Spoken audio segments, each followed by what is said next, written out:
Okay. So today what I want to go through for our business training this month is I want to have a look at our why and why our why is important and why we bang on about our why all the time. And also have a look at some different ways that we can look at cementing that why. I want to have a look at a bit of placements and have a look at the difference between the wholesale customer and the wellness advocate, which is new. So we'll kick off with that. Please ask any questions as we go through, because that way I can help you out and help anyone else out who jumps on as well.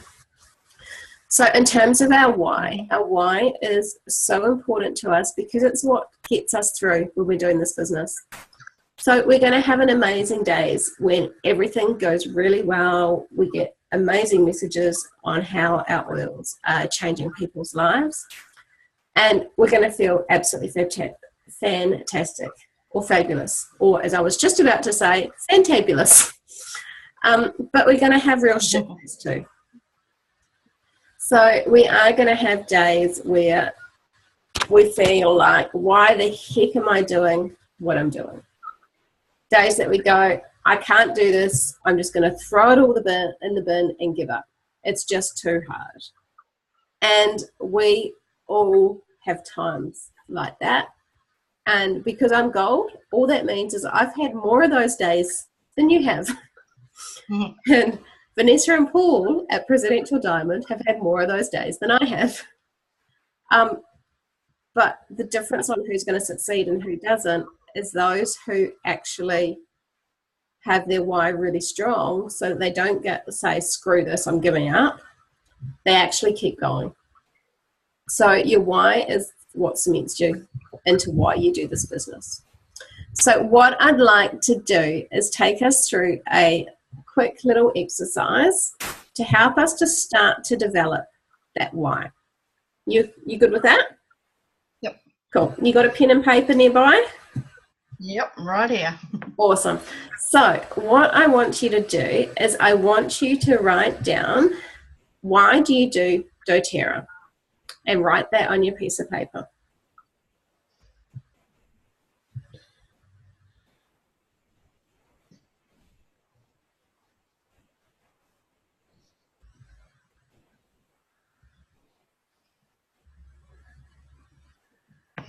Yep. Cool. So what have you got on your piece of paper? If you don't mind sharing, if you do mind, just say so. Sorry, just writing a little bit more. No worries. Okay. So the first reason is for health and emotional healing and making me feel better. Yeah. And the other reason is to make an income for our future. Awesome. And I love the fact you've got the two, because our why and why we do doTERRA can be many faceted. It can be just purely about ourselves. And there is nothing selfish about that, because we need to look after ourselves, because if we don't, no one else is going to. And we can't look after anyone else as well if we don't look after ourselves. Your why has probably got facets about your immediate family or your immediate situation that you're in. And then often your why can also develop further than that around the community that you're in as well. So what I want you to do now is I want you to put a line underneath that, and I want you to write, why is that important to you? So why is what you've written down important to you?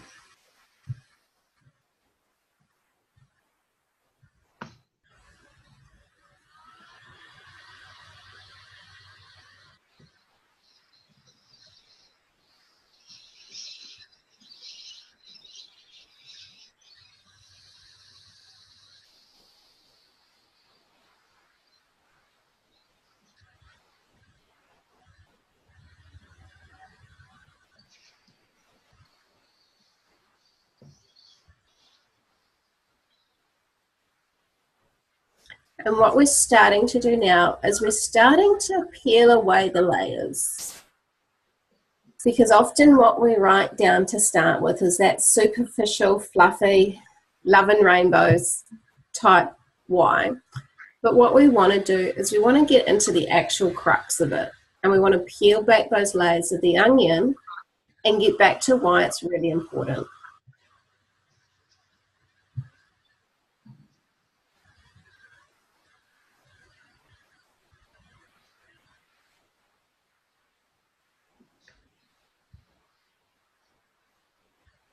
Sorry, I'm writing a story. That's all good.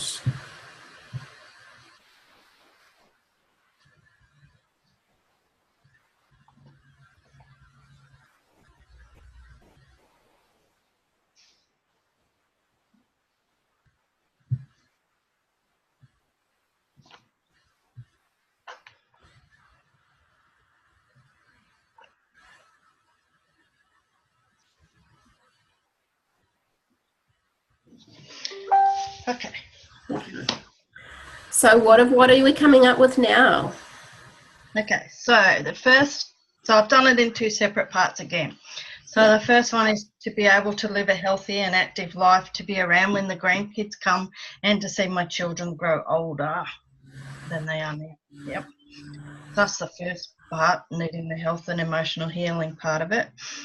And then for the income part is, as we are nearing retirement age, need to have enough to live a life to the style we are used to, and to have a residual income into retirement for our travelling plans. So what I want you to do now is I want you to write a line underneath that, and I want you to write, why is that important to you? Why are those things that you've written down above important to you? Why. Yeah.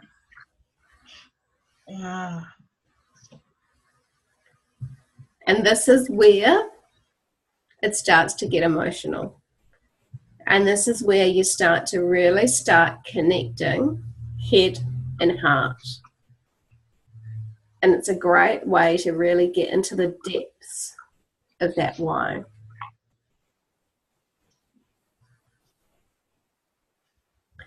Because if we've just got a why that's a few fluffy words on a piece of paper, when it gets hard, we're going to go, oh yeah, I can live without that. But once we start to really attach that emotion and get really down into the root of why we want that in our lives, that's when it becomes important to us. That's when our why will get us through those difficult times. That's when we say this is hard, we want to say to ourselves, why am I doing this? Not how am I going to do this? Because once we know the why, the how comes itself. But we need to know that why.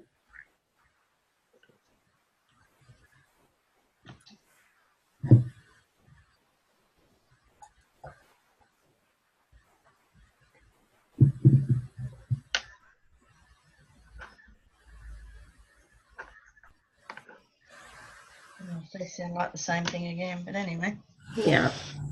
So what I want you to keep doing is to keep doing that until you can't go any further, and get right down into the depths of why you want to do it. And for anyone watching this later, do the same thing. Because once you've done that a few times, and for some people 2 or 3 times will get there, for some people you'll need to keep doing it 6, 7, 10, 12 times.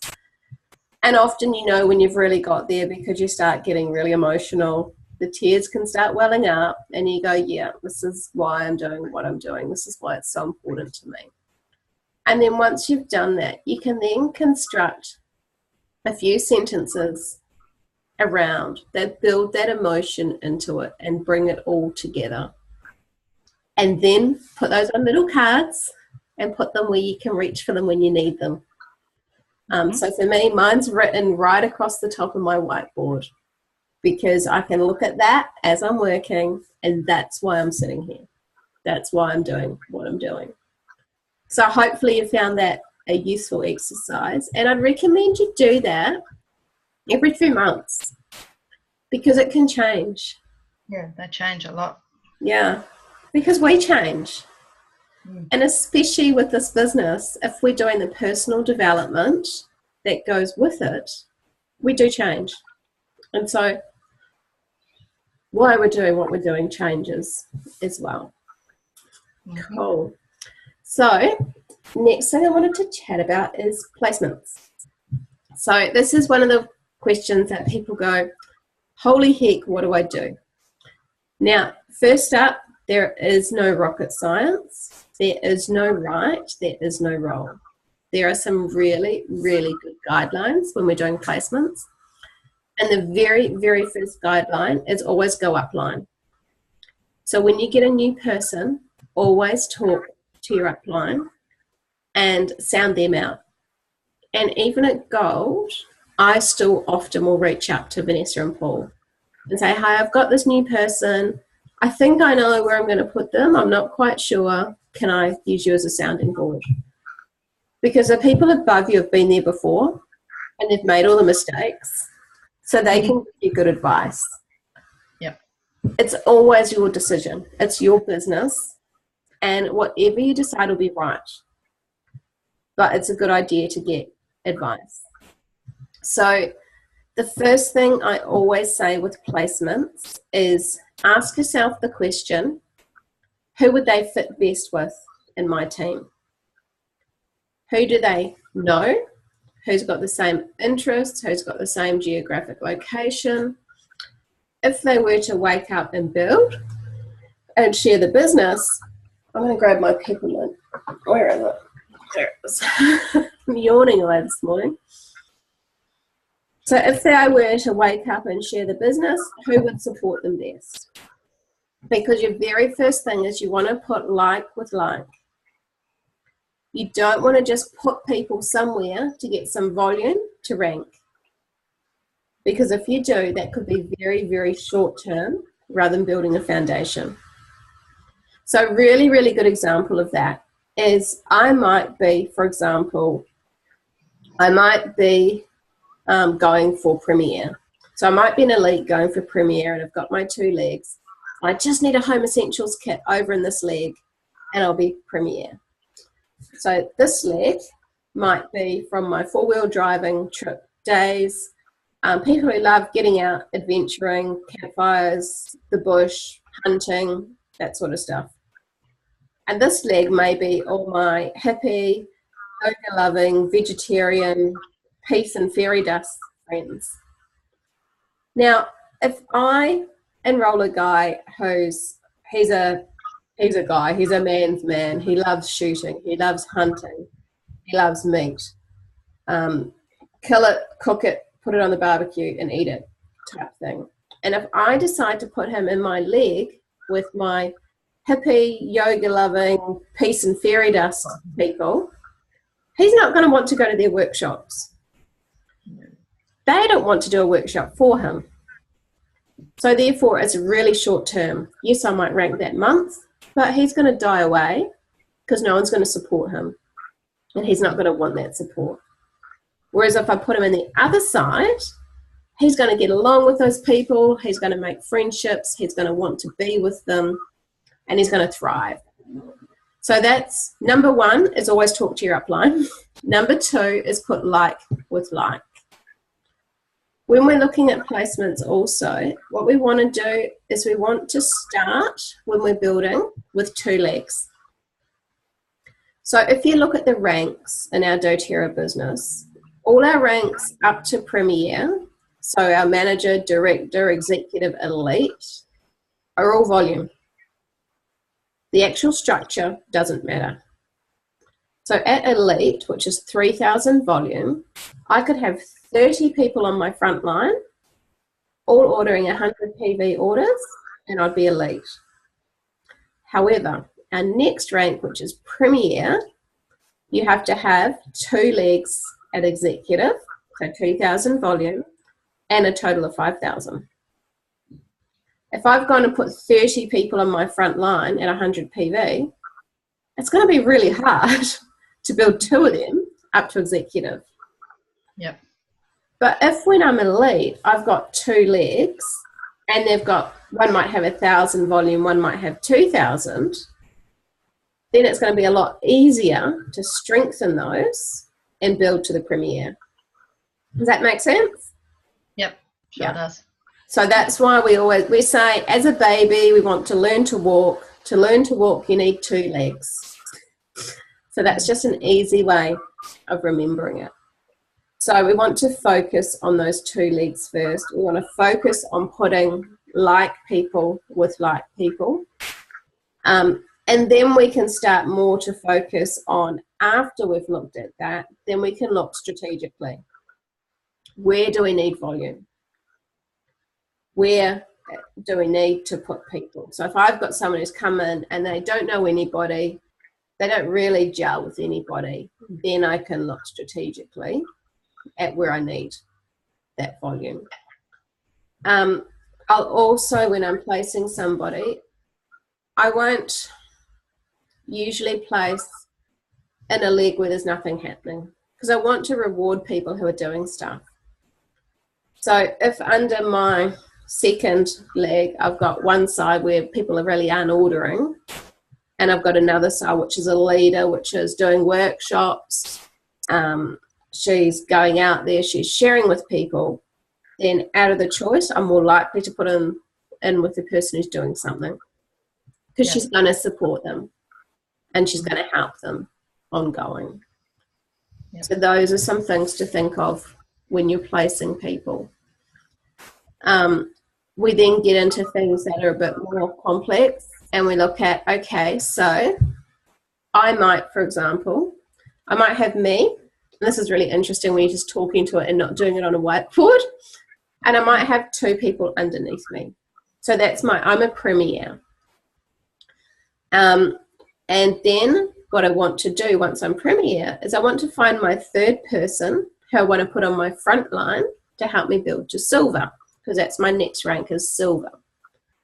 Now, the first 2 people who go on your front line for a premier, they're usually just the first type of people who you enroll, because you've got to put them somewhere, right? Yep. So you could have any number of people on those frontline positions for premier. And whether they're building or not doesn't really matter, because we can tap root down to someone who is.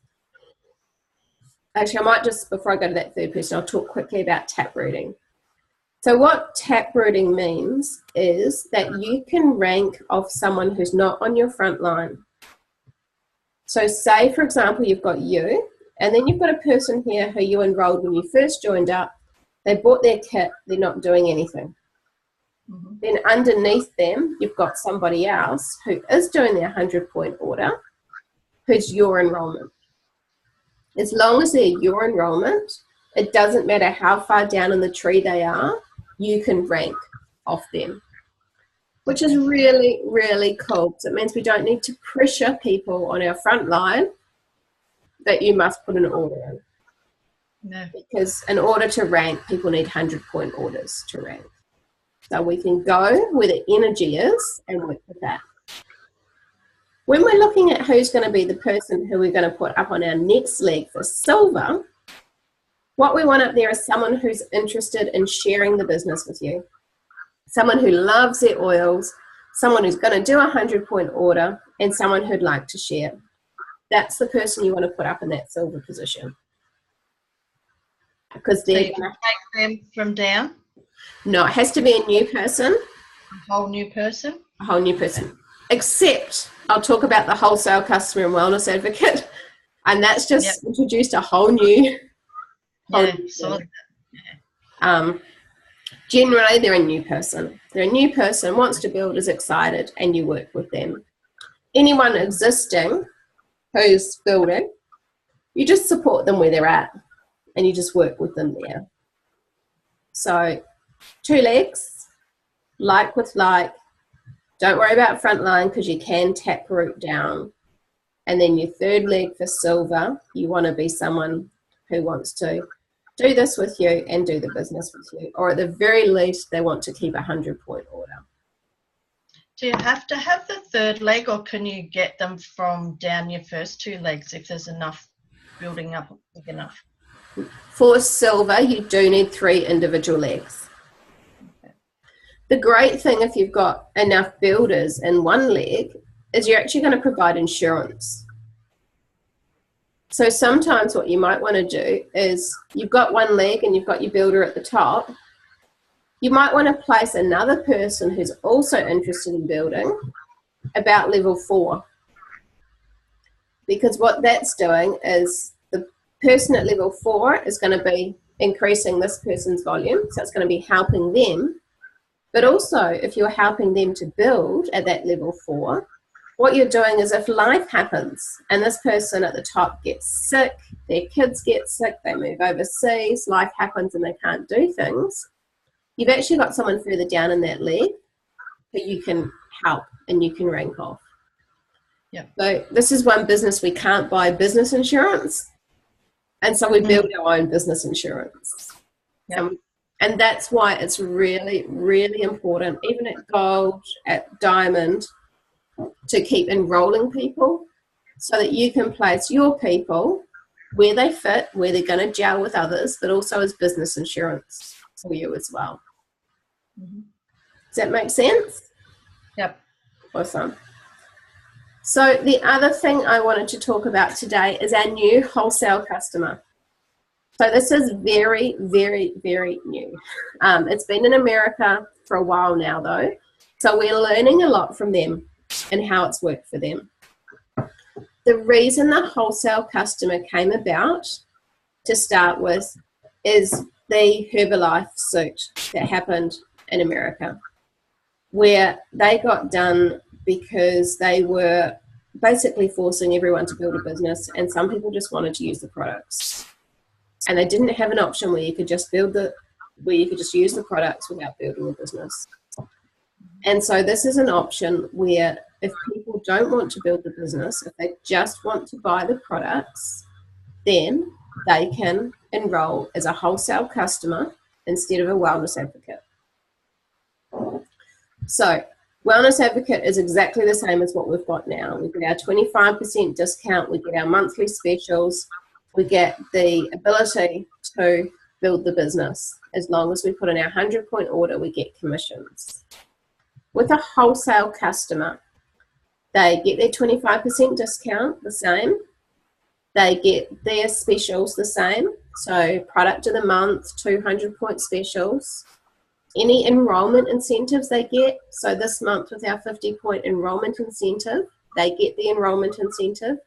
And we get the enrollment incentive ourselves if we enroll a wholesale customer. But they cannot have any downline. So they cannot enroll anybody. We cannot place anybody beneath them. And they can't earn any commissions. So where a wholesale customer is really good is someone who says, I hate multi-level marketing. I just want to get the products. There is no way I want to have anything to do with anyone else underneath me whatsoever. And you go, fabulous, we can help you do that. Another place that's really good is for professionals who can't be seen to be making a profit. So, for example, you've got your not-for-profits. You've got things like local government. So if the local government wanted to, for example, use the on-guard cleaning products, now they can't be seen to be making a profit. They can't be seen to be having another business. That would be perfect to have them there. Mm-hmm. And some people just want to enroll as a wholesale customer. Now, a wholesale customer can upgrade to a wellness advocate at any time they like.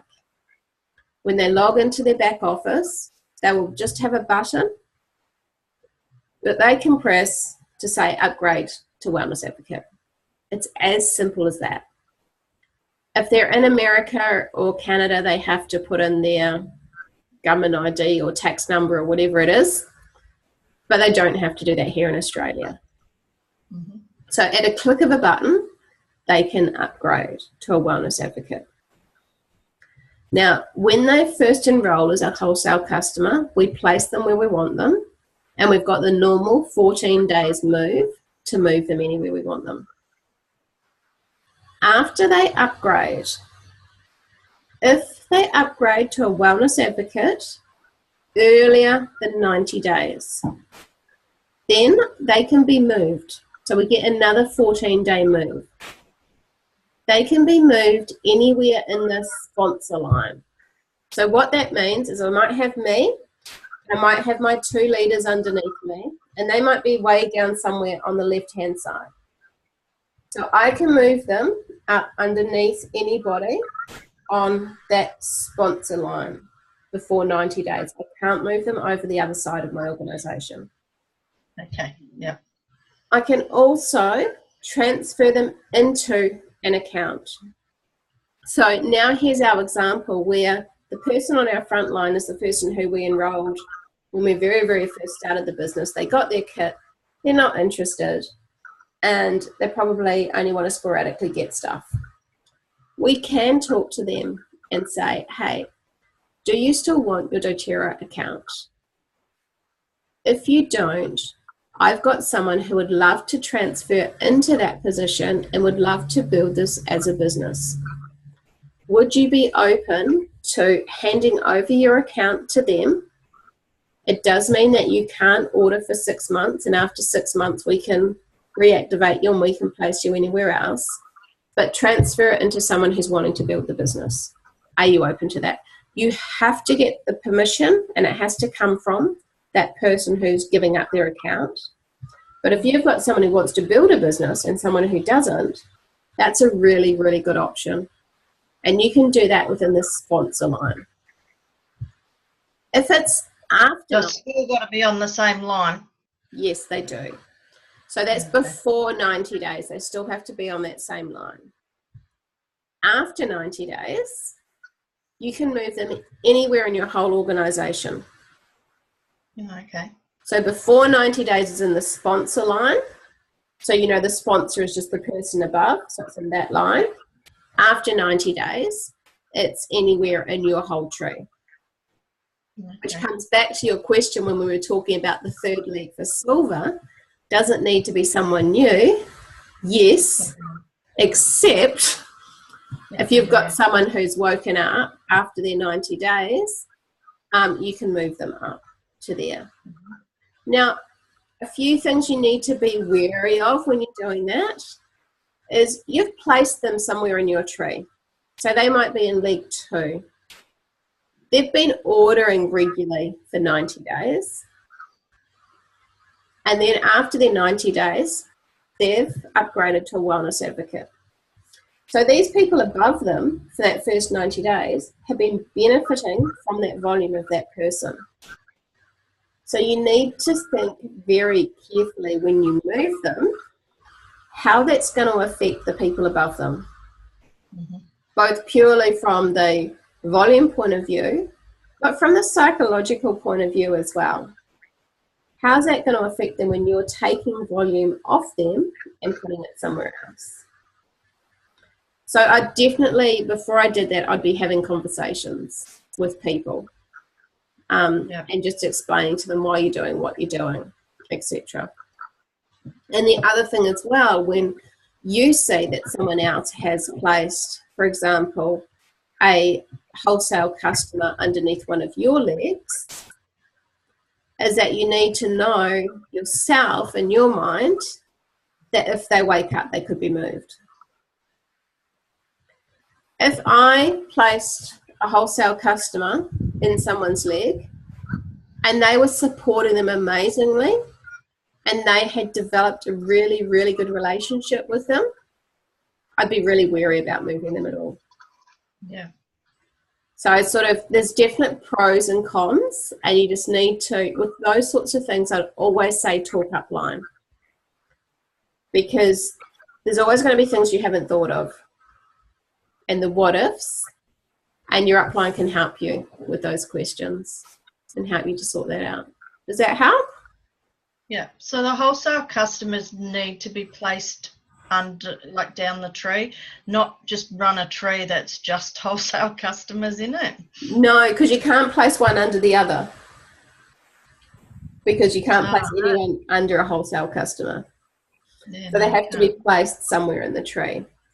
The same thing, you don't want them all across your front line, because that's not helping you rank either and putting your volume where you want it. But the really good thing is you can just pop them in places where you need the volume. Mm-hmm. Once again, though, I'd always go with the who would they gel with best first as my first point of call. Yeah. Cool. Does that help sort of demystify the waters a little bit? Yeah, no, all the information goes in. It's just then recalling it when you need it. That's the fun part. Absolutely. And I always say for anything like that, always reach up, because that's what we're there for, is we're there to help. Because you can't remember everything. And until you're doing things regularly, you don't cement it until you have to do it yourself. Yep. And so that's why I say reach out when you need it, because we've probably done it before. So we can probably help out. And do you know what? If I don't know the answer, I'm going to go and ask Paul and Ness, and I'm going to go up and ask them. Yeah, because someone somewhere will know. And if Paul and Ness don't know the answer, they usually go and ask Natalie and Andy Goddard in America, who are our grandma and grandpa bears, who double diamonds and absolutely amazing. And there's been some things I've had to reach up and ask for as well. So I love that we're in our own business, and we're in business for ourselves, but we're not doing it alone. Yeah, there's plenty of support all the way up the tree. Yeah, absolutely. Cool. So that's what I wanted to cover this week. Have you got any other questions that you wanted to pick my brains? Convention. Yes. The extra things that are going on at convention, I've seen something floating around about Sue Lawton, is it? Yeah. That's her name. Something about her doing something. Is that an extra either side of convention, or is she going to be actually at convention? That'll be an extra. I can't find any event thing. Okay. So what there'll be is there's convention on the Friday and Saturday. Yep. There's one tree training on the Sunday, which I'd highly recommend everyone gets to, because we're doing that. I just haven't got my ticket yet for that one. Awesome. There's silver and above training on the Wednesday. On the Thursday, Vanessa is doing an emotions training with Amanda Porter, who's one of the authors of the emotions book, our Essential Emotions book.